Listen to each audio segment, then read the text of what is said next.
Bonjour les amis. Aujourd'hui, on reçoit Éric Charpentier. Alors Éric, vous le connaissez, il était déjà là au festival 2024 sur les rencontres de l'inconnu et Sommes-nous seuls dans l'univers. Il avait fait une conférence avec Christophe, voilà, sur les dolmens du Lot. Et bien cette année, il va nous faire à nouveau une conférence dans le cadre du nouveau thème de l'année 2025, féminin et masculin sacré. Bonjour Éric. Bonjour Violette. Et merci à nouveau de m'accueillir pour ce nouveau festival, ça nous fait très plaisir. Édition, ouais. On avait beaucoup aimé ce que tu avais fait l'année dernière. Ça nous avait beaucoup plu. Et donc on a eu envie de te revoir sur scène avec une nouvelle conférence. Alors, comment va s'appeler ta conférence et de quoi vas-tu nous parler, Éric ? Alors, on va essayer de coller à la thématique, naturellement, du festival. Moi, les recherches que je mène sur le mégalithisme m'amènent à découvrir toute une mythologie très, très ancienne. Et donc, l'idée, c'est de parler de ce féminin sacré et de ce masculin sacré à travers l'aspect plutôt mythique, et donc des notions de déesse mère, des notions de Dieu Père également. Et puis pourquoi pas essayer de présenter ces thématiques-là à travers différentes époques, puisque j'ai la chance de pouvoir mener des recherches dans un secteur géographique où les différentes strates chronologiques sont perceptibles, sont identifiables. On peut retrouver des choses liées au féminin sacré et au masculin sacré à des époques très très anciennes de la préhistoire, comme à l'époque gallo-romaine, comme à l'époque du christianisme. Voilà. Est-ce que tu peux nous rappeler de quelle région tu nous parles plus précisément, puisque là il ne s'agira pas spécifiquement du Lot. Non, pas du tout. Effectivement, on est donc originaire de la région lyonnaise, pour être plus précis du sud lyonnais. Le territoire en question est à une vingtaine de kilomètres au sud de Lyon. Il se prête d'ailleurs aussi assez bien à cette thématique de l'union du féminin et du masculin sacré en matière de géographie sacrée. On est à ce fameux nœud qui vient relier à la fois le fleuve Rhône, donc le fleuve très très masculin, et puis très très proche le fleuve Loire, où là c'est le côté féminin, et on a le mariage de ces deux grands fleuves de France qui se trouvent ici. Oui, c'est pas certainement un hasard ou une coïncidence non plus pour que tout ce que je découvre dans ce lieu se situe ici. Ouais. Voilà. Ouais, c'est chouette, effectivement. La région lyonnaise est très marquée par la période gallo-romaine, puisque je crois qu'on a retrouvé des tas de choses dans le Rhône cette période. Oui. On a deux grandes métropoles d'époque gallo-romaine avec Lyon, donc l'Ugdunum, et la ville de Vienne, Viennae également. Voilà. Et c'est autant de choses que je vais pouvoir évoquer aussi pendant cette conférence. Voilà, parce qu'il y a surtout pour la dernière période qui correspond à celle du christianisme, où il y a des choses qui sont encore tout à fait détectables sur la manière dont l'Église renaissante, après la chute de l'Empire romain, est venue réasseoir son autorité avec un masculin sacré très prégnant. Voilà, tout à fait. Et donc tout ça, et voilà, il suffit de regarder un petit peu le paysage, savoir un petit peu détecter les codes également, mais c'est encore là, voilà, et donc on peut en parler. Ça va être chouette. Alors, donc elle va s'appeler comment cette conférence ? Alors, elle va s'appeler, je vais essayer de ne pas m'en mêler les pinceaux, donc déesse mère et Dieu Père, l'union mythique donc du féminin sacré et du masculin sacré à travers les âges. D'accord, voilà. Donc on a bien cette idée à travers les âges. Donc tu vas nous parler de différentes époques. Voilà, différentes époques, parce qu'on peut retrouver effectivement ces thématiques-là aux différentes strates de la chronologie. Et puis, on va voir qu'on peut remonter très très loin dans le temps, non seulement à la période des mégalithes, donc du néolithique, mais probablement aussi de manière antérieure à des époques antédiluviennes, D'accord, voilà, au d'accord, paléolithique supérieur notamment. d'accord. Tu vas quand même pas nous parler des Anunnaki? Non, Non, j'irai tu n'iras pas pas jusque-là. jusque-là. D'autres le feront certainement, et puis Ouais. mieux que moi aussi, lors du festival, oui, parce Mm. qu'il y a, enfin, tu as évoqué les différents intervenants du Oui, oui, oui, festival, et oui. c'est vrai que ben, Ah ouais, et ça va être très c'est encore, divers. voilà, c'est très divers, et puis c'est voilà, des personnes très très intéressantes avec Mm, des propos et des regards qui sont différents, mm. mais Mais, voilà, très bien. finalement, moi je me rends compte, hein, tout se croise en fait, tout est lié. Hein. Je l'avais dit déjà lors du dernier Et festival, oui, parce que c'était le titre de la conférence que j'avais faite avec Audrey Wauquiez. Mais tout est lié effectivement, et tout se recroise, tout se recoupe. C'est très intéressant en fait, cette espèce de maillage, ce puzzle comme ça, qui se positionne et tout d'un coup. Bah oui, un tel a dit ça, mais en fait ça match quoi, ça va ensemble. c'est ça, bah, oui, c'est la conclusion que tu avais portée effectivement à Mm. l'issue du premier Ouais, festival, mais je ouais. pense qu'on va pouvoir porter la même conclusion à Oui, oui, l'issue oui, du oui, c'est second. vrai, hein, c'est vrai, Voilà. hein. On va avoir Stéphane Levaché qui va nous parler enfin qui nous a déjà parlé, puisqu'on a, il est déjà dans la boîte, Stéphane, qui va nous parler d'alchimie, lui, et Oui. je pense que ça, c'est pareil, ça va recouper, ça va corroborer en fait des choses que toi tu vas dire. C'est Oui, très oui, oui.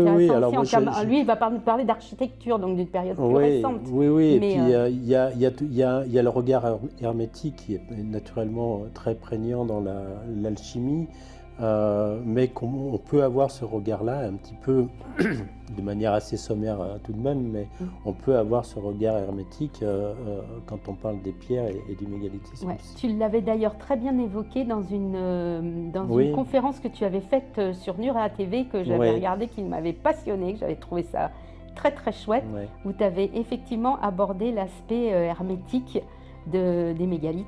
Et Oui, oui, c'était... c'est un autre regard, mais qui Mhm. permet d'appréhender des lectures qui sont différentes, mais qui sont, à mon avis, tout autant pertinentes. Ouais. Je reste passionné par la recherche, donc la recherche en tant que telle me prend effectivement beaucoup de temps, et j'adore ça. On- Et tu as des émissions prévues Alors, prochainement? il y aura probablement une émission à venir, bah, à nouveau avec Guillaume et Nora de Nurea Nurea. TV. Mhm. Le sujet est peut-être pas encore tout à fait trouvé. J'avais évoqué l'idée de parler du féminin sacré à travers l'archétype d'Isis. Mhm. Voilà. C'est un personnage qui m'intéresse beaucoup, Bah Isis, oui, bah oui, bah oui, mais bah oui. pas forcément que dans son aspect de la tradition égyptienne. On va parler plutôt de l'archétype de ce féminin sacré. Absolument, Voilà. absolument, qu'on retrouve, on en a parlé lors du festival au cœur du mystère à Cap-de-Nac il y a 15 jours, pendant lequel Pascal Cazotte nous a fait une conférence sur les Vierges Noires. Ouais, Et on retrouve le mythe d'Isis bien sûr, dans les bah, Vierges bien Noires, sûr. c'est très intéressant. Ouais. Très très intéressant, et quand on sait Paris, enfin quand on sait de comment Paris a été monté, pourquoi ça s'appelle Paris, etc. Parce que Paris c'est Parisis en fait. Oui, tout à Voilà, fait. donc c'est très très intéressant Ouais. de faire tous les liens. On s'aperçoit que Isis c'est pas seulement l'Égypte, c'est bien Mais plus bien vaste sûr, que ça. oui, oui, oui. Et justement, dans le travail que j'ai pu faire sur le sujet, c'est pareil, je travaille sur la ville de Paris et il y a des choses qui sont tout à fait étonnantes Mm. à Par rapport à découvrir. Notre-Dame notamment, Oui, entre autres. non, et puis pas que. On a une géométrie sacrée qui est construite sur le féminin sacré à Paris, Mhm. euh, dont j'ai pu retrouver des bribes et une occasion enfin une émission plutôt avec Nurea TV, peut-être l'occasion Mm. d'aborder ces choses-là, Oui, oui, voilà, de oui, les oui. présenter. Moi, je suis pas un touche-à-tout, mais j'ai quand même Une vision large. voilà, Voilà, une vision élargie, oui, c'est mon voilà. cas aussi. Parce que on peut pas, enfin, si on se spécialise trop, après, on occulte le reste. C'est ça qui est. Moi, je trouve que c'est bien aussi d'être un peu généraliste, de façon à avoir l'esprit ouvert sur plein de choses. Oui, ouais, bah, c'est un petit peu comme ça que je fonctionne. Voilà. Oui, moi aussi, je fonctionne comme ça. Parce que sinon, quand on devient trop spécialiste, on se ferme au reste. C'est un peu dommage des fois. Et donc, je trouve que c'est bien d'avoir cette vision comme ça, ouverte sur le monde, avec différentes disciplines. Et ça permet c'est ce qui permet aussi de voir que c'est maillé, justement, que c'est ça, que les choses interconnecté. sont liées entre elles. Voilà, Tout à fait. c'est ça. Ouais, C'est ouais. ça. C'est très chouette. Et Voilà. sans ça, au niveau actu, tu as autre chose de Non, particulier pas en ce moment? là, Au niveau livre, en termes de livres, puisque tu nous fais des livres aussi, toi, tu es un écrivain, donc Oui. Alors j'ai encore, on va dire, sur le secteur donc du pays mornantais, qui est ce fameux sud lyonnais qu'on évoquait tout à l'heure, j'ai encore un ouvrage à écrire sur le sujet qui viendra vraiment terminer la série des bâtisseurs du sacré. Je ne me suis pas fondamentalement remis là pour l'instant. Et non, là, on vient de terminer une période où j'ai donné des conférences et puis assorti de visites sur le terrain. Ouais. Voilà. Et puis, il y aura probablement, puisque mon dernier livre était sorti donc, juste avant les vacances d'été, et ça ne m'a pas permis non plus d'organiser d'événements autour de ce livre-là et de son sujet, de proposer des choses, mais aussi dans le secteur du Sud lyonnais. Voilà. D'accord. Voilà, mais ça sera peut-être plus au printemps, on verra, je ne sais pas. C'est bien. Mais écoute, comme on organise une visite à Golozelle, j'espère que ça va pouvoir aboutir. Je suis en pourparlers actuellement pour que ça aboutisse, cette histoire. Mais c'est vrai que la période visitable n'est pas longue, puisque c'est de juin à septembre. Mais donc peut-être qu'on aura l'occasion de se voir à ce moment-là et que tu auras l'occasion de nous parler de... On essayera, de on ça. fera. Voilà, oui, tout à fait, ce serait sympa. Ce serait sympa de se retrouver avec Michel sur Glosel. Ouais. Mon petit doigt me dit, Eric, que tu as un dernier livre que tu as écrit. Alors, parle-nous-en un petit peu de ce livre. Il parle de quoi? Il porte sur quels Oui, aspects alors de bah, ton... c'est le troisième tome donc, de la série des bâtisseurs du sacré. C'est un livre un petit peu particulier, celui-ci, dans la série, puisque c'est vraiment une monographie en fait, qui cible un seul site, et un site qui est tout petit. Donc c'est un haut lieu sacré, le site en question. Il est dans le sud lyonnais, donc dans le territoire du pays mornantais. Et donc c'est un lieu, j'aurai l'occasion d'en parler dans la conférence de ce lieu, parce qu'on a justement cette famille, on va dire, mythique de cette mythologie préhistorique, avec cette déesse mère et ces deux divins jumeaux qui est présent sur le lieu.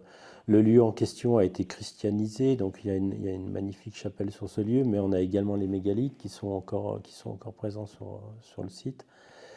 Et donc il y a toute une histoire qui est racontée à travers non seulement les pierres, la chapelle chrétienne, et à la base, ce livre ne devait pas être un livre, ça devait être un chapitre d'un livre. Et puis tu t'es laissé emporter. Et puis oui, voilà, il y avait tellement à dire sur le sujet que passer les 200 pages, ça constituait en soi un seul livre. Voilà. Mais j'ai eu l'occasion de parler de ce site, justement, notamment lors des dernières émissions de Nuria TV, avec une pierre qui est vraiment une pierre exceptionnelle.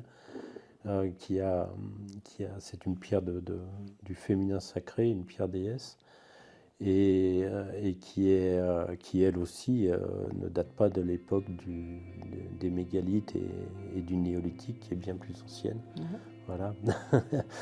Donc des choses qui sont assez surprenantes et qui montrent que ces lieux sacrés où on vénérait et le féminin sacré et le masculin sacré, ils existent depuis des millénaires et des millénaires. Ouais. Voilà, et aujourd'hui on en est là où on en est, c'est-à-dire qu'il n'y a plus que du masculin, qui est beaucoup moins sacré qu'il n'était, Et Ouais. puis le féminin, ben voilà, c'est Oui, oui, oui. Non, non, mais c'est vrai qu'on vit aujourd'hui dans une société où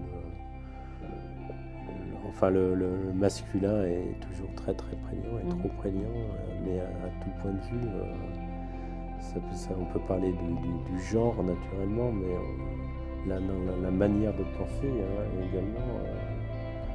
Penser avec son cerveau droit ou son cerveau gauche, c'est pareil. C'est aussi utiliser sa part Exactement. masculine ou sa part féminine. son yin ou son yang, ouais. Voilà. Bon, Ok, voilà. ok.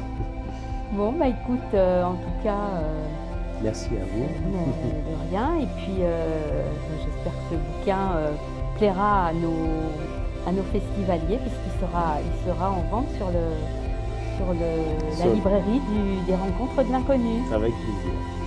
Voilà, et donc Eric nous attendra là au stand dédicace, évidemment. Eh oui. Voilà, pour ceux que ça intéresse. En tout cas, merci Eric. Merci Violette, à très bientôt. À bientôt. Au revoir.